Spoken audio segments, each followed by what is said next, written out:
Hi friends, वाइश recipe channel की स्वागतम।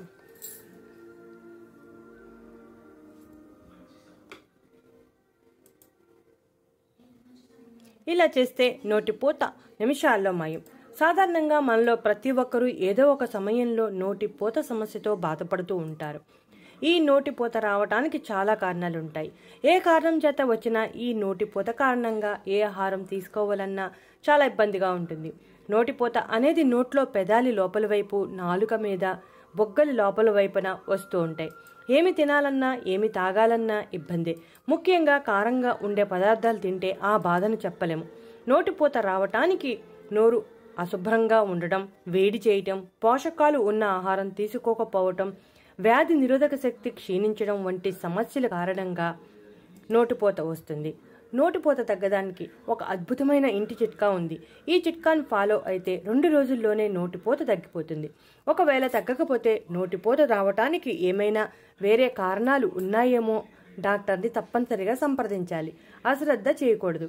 ఈ రెమెడీ కోసం మనం కేవలం 2 ఇంగ్రీడియంట్స్ ఉపయోగిస్తున్నాం। మొదటి ఇంగ్రీడియంట్ తేనె। తేనెలో ఉండే సహజసిద్ధమైన యాంటీబయాటిక్ గుణాలు నోటిపూతను తగ్గించడంలో సహాయం చేస్తాయి। అంతేకాకుండా తేనె నోరు పొడిగా మారకుండా తేమగా ఉండేలా చేస్తుంది। ఇది కొత్త కణజాల పెరుగుదల ప్రక్రియను కూడా వేగవంతం చేస్తుంది। తేనెలో ఐరన్ సమృద్ధిగా ఉండటం వలన నోటిపూతను తగ్గించడంలో సహాయం చేస్తుంది। అంతేకాకుండా ఇన్ఫెక్షన్స్ రాకుండా కాపాడుతుంది। ఇక రెండో ఇంగ్రీడియంట్ పసుపు। పసుపులో యాంటీ మైక్రోబయల్ లక్షణాలు ఉండటం వలన అంటువ్యాధులతో పోరాడటంతో పాటు నోటిపూతల నుండి వచ్చే మంట మరియు నొప్పికి వ్యతిరేకంగా పోరాటం చేస్తుంది। పసుపును మన ఆరోగ్య సంరక్షణలో పురాతన కాలం నుండి ఉపయోగిస్తున్నారు। ఇక ఎలా తయారు చేసుకోవాలో చూద్దాం। దీనికోసం ఒక ఖాళీ బౌల్ తీసుకుని 1 స్పూన్ తేనె వేసుకోవాలి।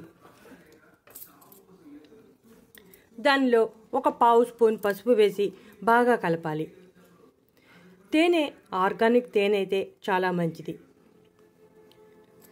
తేనె పసుపు బాగా కలిసేలాగా కలపాలి।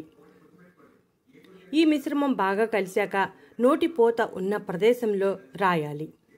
ఈ విధంగా రోజులో 3 నుంచి 4 సార్లు రాస్తూ ఉంటే నోటిపూత సమస్య తగ్గిపోతుంది। ఈ సమస్య ఉన్నప్పుడు అశ్రద్ధ చేయకుండా ఈ రెమెడీని ఫాలో అవ్వాలి। ఇది చాలా ఎఫెక్టివ్గా పనిచేస్తుంది। మనం వాడిన 2 తేనె పసుపు సహజ సిద్ధమైనవే, కాకపోతే ఒక విషయం గుర్తుంచుకోవాలి, తేనె ఆర్గానిక్ తేనె వాడాలి।